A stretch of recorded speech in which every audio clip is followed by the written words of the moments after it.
kesaksian yang paling menguras air Oke, mata. perkenalkan, Coba nama kalian saya dengarkan. Rizky. Nama lengkapnya Fitriani Rizky. Fitri ya.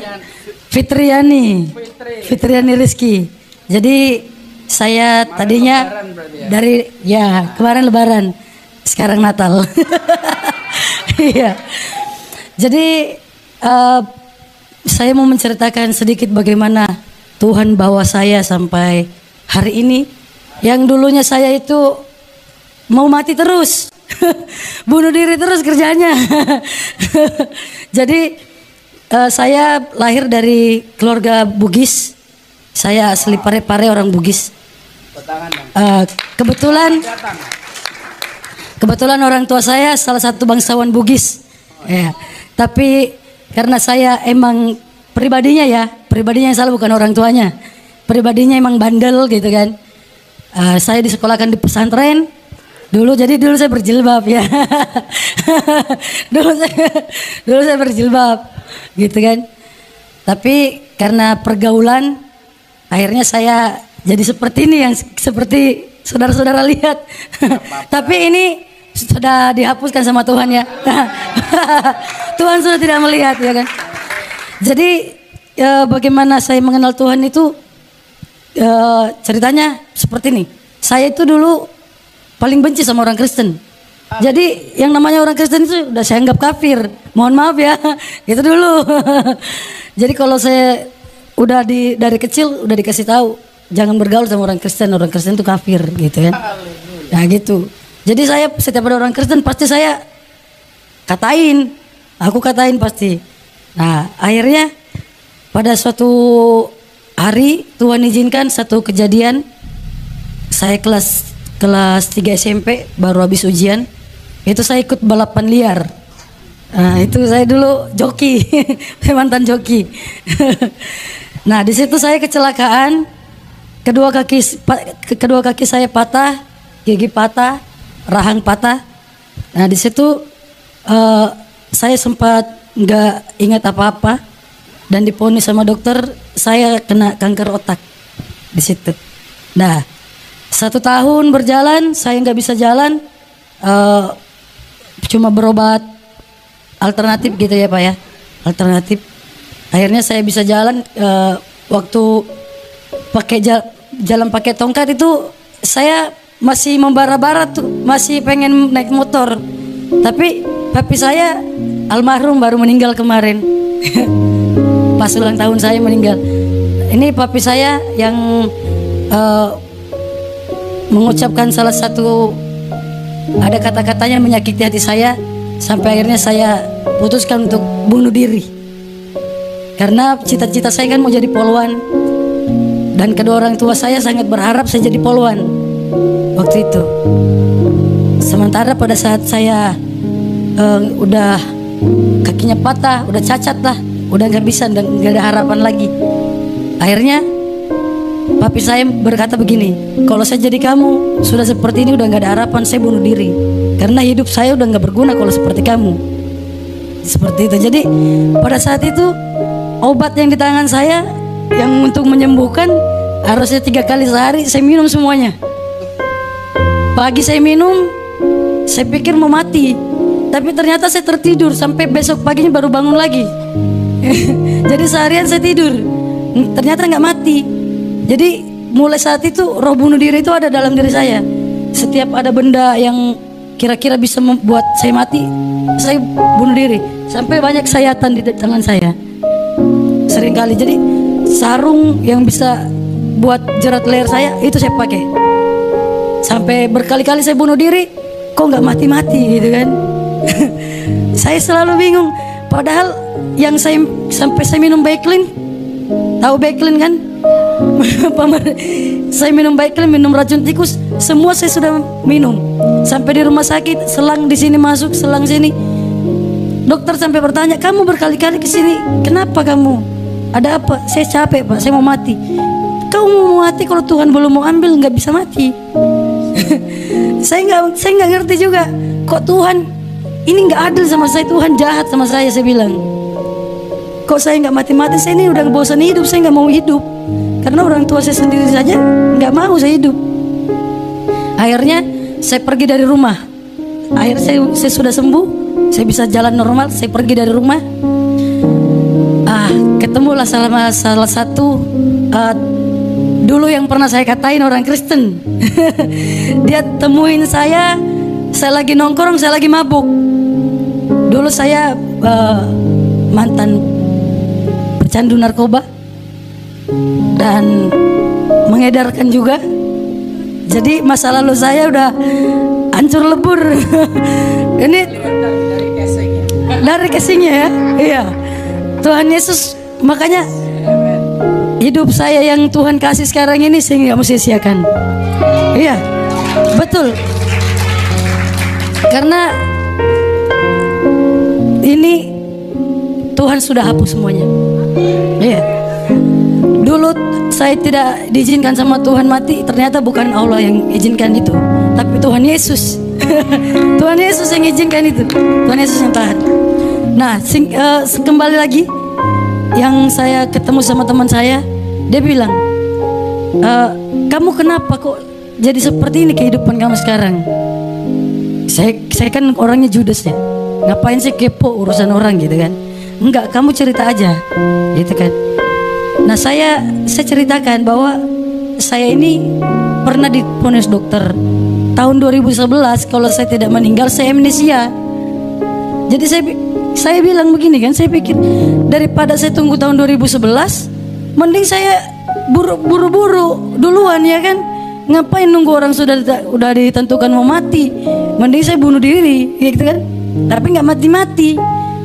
Akhirnya teman saya bilang, kamu ada apa? Saya sakit, saya bilang gitu kan. Saya divonis dokter kanker otak. Kalau kamu percaya, kamu mau, saya ajak kamu. Mau kemana?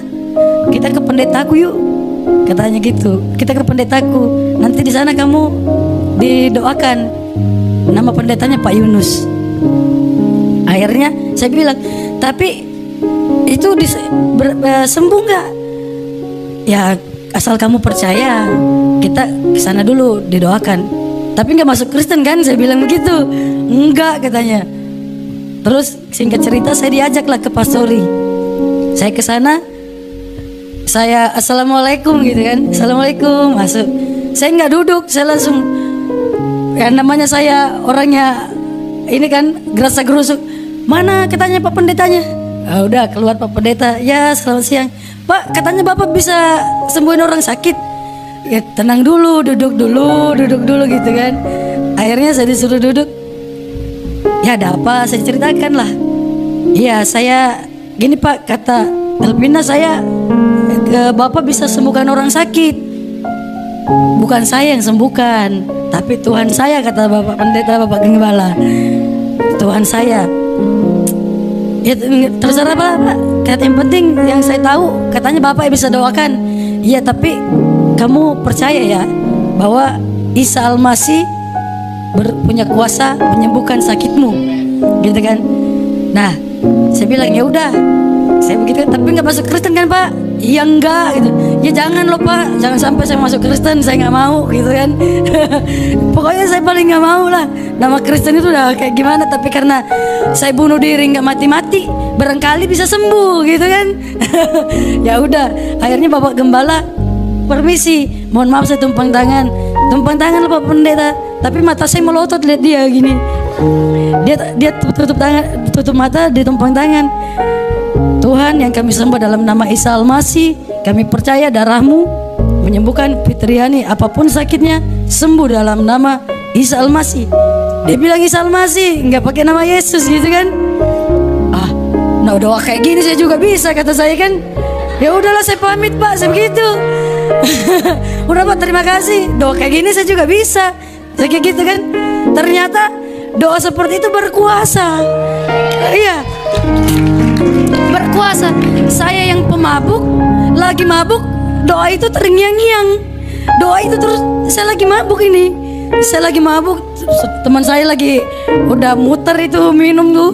Saya lagi mabuk, tapi setengah sadar, kok doa itu terulang-ulang terus. Tapi Isa Al-Masih terganti Yesus gitu kan.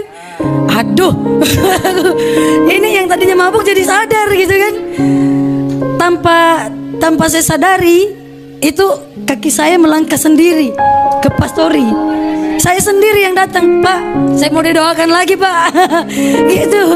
Nah, yang tadinya saya itu kalau sakit kepala, orang dewasa bisa injak kepala saya nggak berasa. Kalau saya sakit kepala, darah keluar dari sini, darah. Itu setelah berkali-kali berulang kali saya datang sendiri, udah nggak minta ditemenin. Saya datang sendiri ketagihan. Doa yang seperti itu kan. Tapi semenjak didoakan itu saya nggak pernah merem. Saya selalu perhatikan matanya Bapak. Itu Bapak Gembala, dia tutup mata begini kan. Tapi saya melotot aja liatin. Tapi pikiran saya main. Ini kok dia berdoa kayak yakin banget gitu kan. Akhirnya setiap saya pulang, doa itu selalu saya ucapkan sendiri. Puji Tuhan, pada saat waktunya saya check up, saya kontrol, dokternya bingung. Dokternya bingung. Maaf Mbak, ini saya yang salah diagnosa atau ada mujizat? Ada apa dokter? Ini kok sel kankernya nggak ada katanya. Wah, saya bilang wah hebat pendetanya. Di situ kan saya belum tahu kalau itu Tuhan Yesus ya. Paham saya pendetanya yang hebat. Wah hebat pendetanya, saya mau masuk Kristen hari ini juga. Saya datang ke pastori, Pak, hari ini saya mau masuk Kristen. Kenapa? Saya sembuh Pak, nggak ada kanker. Itu bukan pekerjaan saya, itu Tuhan Yesus katanya. Wah, sejak saat itu saya bilang Tuhan Yesus luar biasa. Jadi saya dijadwalkan untuk dibaptis, ternyata bocor ke keluarga saya. Nah, di sini awalnya ini saya dicambuk ini. Saya dijadwalkan mau dibaptis, saya dipastori kan, karena biar saya nggak terlambat. Takutnya saya nggak bisa datang, jadi saya nginep di pastori. Kebetulan dari mulut ke mulut terdengar lah, karena keluarga saya di Parepare, orang tua saya itu cukup terkenal ya. Kalau disebutkan namanya, apalagi di daerah pelabuhan, nggak ada yang nggak kenal. Iya, jadi disebutkan namanya, anaknya Basri Tajang mau dibaptis nanti hari Minggu. Terdengar. Akhirnya kakak saya sama papi saya almarhum datang dengan motor, dia geruduk, datang ngamuk di pastori. Siapa yang mau baptis anak saya katanya? Bawa balok. Gembalanya keluar, maaf Pak, ada apa? Anak saya mana? Kamu jangan mau seenaknya anak saya mau dikristenkan ya. Bapak tenang dulu, seperti biasa gayanya. Tenang dulu Pak, duduk dulu. Saya lagi berdoa di dalam, tapi denger lagi didoakan di dalam, doa persiapan. Tapi lagi denger ini ada ribut-ribut di depan. Akhirnya saya ngintip, waduh papi saya gawat. Ini pasti dibakar rumah ini karena papi saya, mohon maaf papi saya mantan pembunuh. Jadi bukan bangga tapi ngeri ya. Orangnya udah almarhum sih. Jadi papi saya, kakak saya, adik saya semuanya mantan pembunuh. Jadi yang datang jemput saya itu semuanya bajingan, ya. Mohon maaf. Jadi datang, saya langsung dijapit, dibawa pulang ke rumah. Sampai di rumah saya dicambuk, saya diikat, tangannya diikat ke belakang di tiang. Karena kamu mau jadi Yesus toh, katanya. Yesus itu diginiin, oh dipukul pakai selang.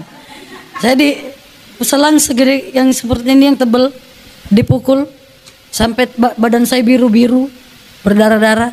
Mami saya saya pikir mami saya mau tolongin, mami tolong. Enggak, ini papi tambah pukul, bunuh dia, halal darahnya diminum. Nah itu saya sampai berteriak, Allahu Akbar gitu kan. Karena kan masih kita ke bawah yang kemarin ya. Allahu Akbar. Papi saya, jangan kau bilang Allahu Akbar, kamu itu anak kafir. Begitu, kau malu-malukan orang tua. Terus selang yang di tangan papi saya patah, mami saya ambil yang baru, ini pukul lagi sampai mati, jangan lepaskan dia sampai mati. Pas saya teriak, Yesus, tolong Yesus, selangnya patah gitu kan. Nah itu papi saya berhenti mukul. Saya diseret masuk ke kan rumah Bugis itu rumah panggung ya. Rumah panggung, di bawahnya bisa ditempatin tidur. Saya diseret, saya dibawa ke kamar bawah. Di situ saya dirantai. Papi saya bilang, sampai membusuk kamu di sini saya tidak akan lepaskan. Kamu jangan panggil nama saya, panggil saya nama anjing kalau saya lepaskan. Wah itu udah, karena saya kenal papi saya, ini pasti terjadi. Papi saya udah gembok itu rantai di kaki saya dan naik. Terus di atas masih ngomel-ngomel, masih marah-marah. Mami saya juga masih manasin kan, masih jadi kompor. Jadi mami saya ini kompornya nyala-nyala, gasnya baru. Gasnya isi ulang. Masih baru gasnya. Itu anak kayak gitu bunuh aja. Apalagi mami saya kan papanya guru ngaji. Di sekolah kan di pesantren malah jadi Kristen. Anak kurang ajar begitu kan. Akhirnya papi saya karena dia bilang sampai membusuk, waduh, saya berpikir pasti saya busuk di sini. Akhirnya saya bilang kan, saya ingat, oh Tuhan Yesus kemarin tolong saya. Akhirnya saya bilang lagi, Tuhan Yesus kalau memang benar kau Tuhan, benar-benar ini Tuhan, nggak tawar menawar. Ini saya pergi dari rumah langsung kabur, nggak balik-balik lagi. Kalau semalam ini saya dilepaskan sama papi saya, ini gak diragukan lagi, Yesus adalah Tuhan. Jam 12 malam kan bunyi teng ting ting gitu kan, hitung, 12. Jam 12 papi saya turun. Nah kamu jangan kayak gitu lagi ya, dilepas sambil dibuka gemboknya. Nah kamu jangan kayak gitu lagi ya. Kamu jangan kayak gitu lagi ya. Dibuka, sini naik. Aku dibawa naik ke kamar, suruh tidur. Tunggu sampai jam 2, orang semua tidur, saya kabur. Sampai sekarang gak pulang-pulang. Sampai papi saya meninggal kemarin, saya mau pulang, gak bisa pulang karena saudara saya masih mengancam mau bunuh saya. Jadi papi saya meninggal itu pas ulang tahun saya. Maaf, aduh. Ada tisunya. Jadi iya. Jadi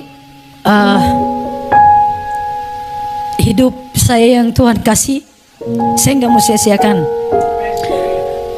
Terlepas dari apa yang pernah saya perbuat di masa lalu, Tuhan bilang, hidupmu berharga.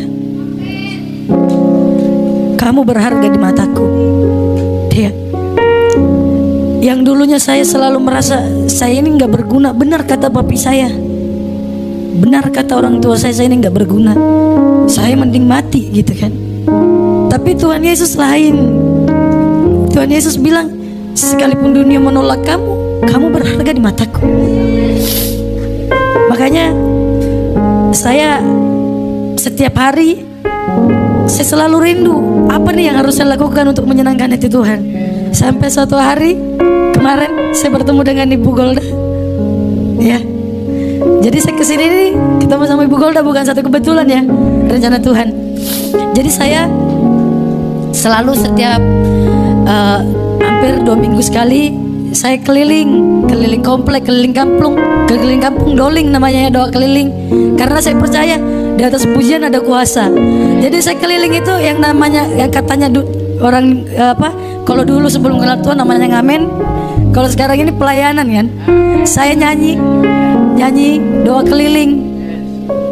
Saya nyanyi pakai lagu pujian. Jadi kalau ngamen orang pakai lagu dunia, kalau saya nggak pakai lagu pujian. Saya keliling kampung, keliling komplek. Akhirnya ketemu sama Ibu Golda. Ya, puji Tuhan. Ya, jadi Tuhan yang tadinya saya hampir gila, saya hampir putus asa, udah bukan hampir lagi, sudah putus asa, tapi Tuhan berikan hidup baru, Tuhan berikan pengharapan baru, dan Tuhan ternyata punya rencana. Saya dipilih untuk melayani orang-orang gangguan jiwa. Jadi teman-teman, saudara-saudara bisa lihat di YouTube ya. Saya pelayanan kami ada di YouTube. Nanti kalau ada waktu, satu tim saya juga semuanya dari seberang. Semua dari seberang. Kami satu tim semuanya dari seberang, ini dari Madura.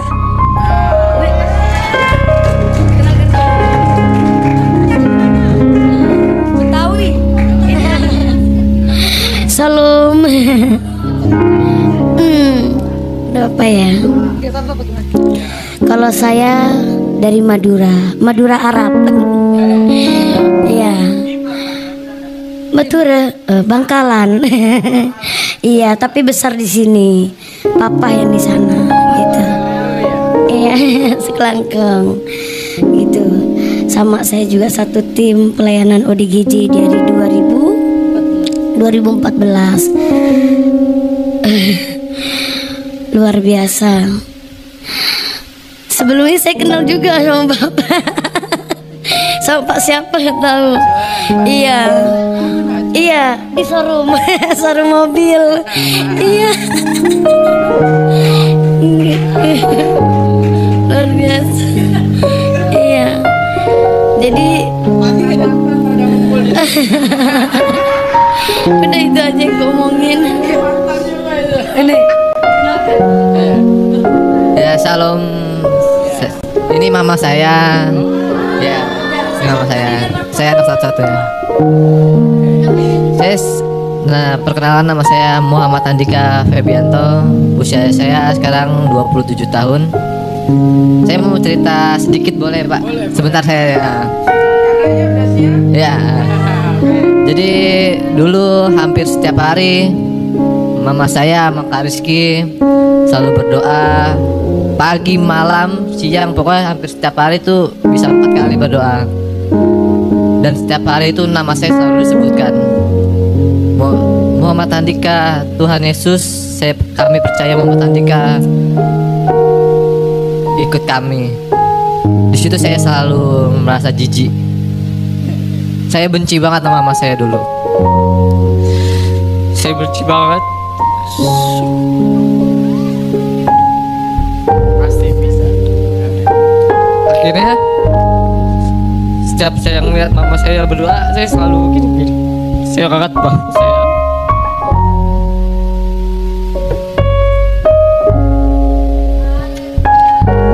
Pasti bisa, Muhammad. Saya selalu dibuat. Saya merasa cacat di situ. Saya dibuat merasa cacat.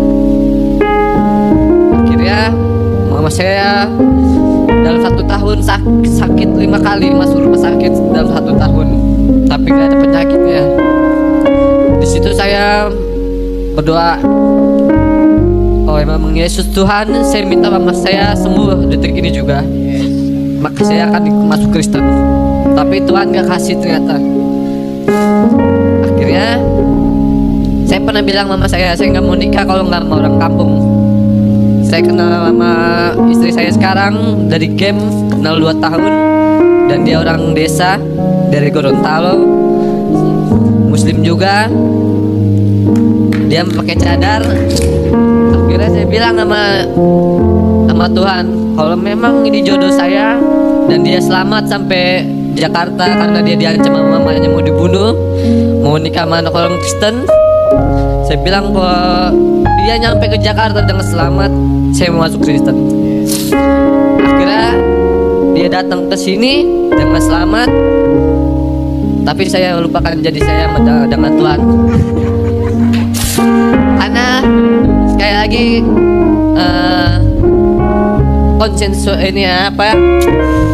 konsekuensi sama sosial, karena teman-teman saya anak majelis semua. Jadi saya di situ mikir kalau saya Kristen saya malu. Saya takut, saya nggak mau nanti saya berantem karena cuma kayak dibully tentang agama. Tapi saya setelah 3 bulan menikah, saya matangkan, karena saya selalu merasa dihantui dengan janji saya kepada Tuhan Yesus. Akhirnya saya bilang ke istri saya, kamu pulang karena kita baru nikah baru 3 bulan, kamu belum punya anak. Dia nanya sama saya, kenapa kamu nyuruh aku pulang? Aku mau masuk Kristen. Karena istri saya bercadar, setiap hari sholat 5 waktu. Akhirnya istri saya ngomong, gak apa-apa, kita jalani agama kita masing-masing, kata istri saya. Tapi puji Tuhan, saya dibaptis, istri saya juga dibaptis. Haleluya. Yuk, ulurkan tangan Bapak Ibu ke tiga saudara kita ini. Pertama kita katakan selamat datang, Anda bukan orang asing, Anda adalah keluarga kita. Ayo katakan sama-sama, selamat datang, Anda bukan orang asing, saudara adalah keluarga kita. Ya, beri kemuliaan buat Tuhan Yesus. Ulurkan tangan Bapak Ibu saudara sekalian, ya. Puji Tuhan.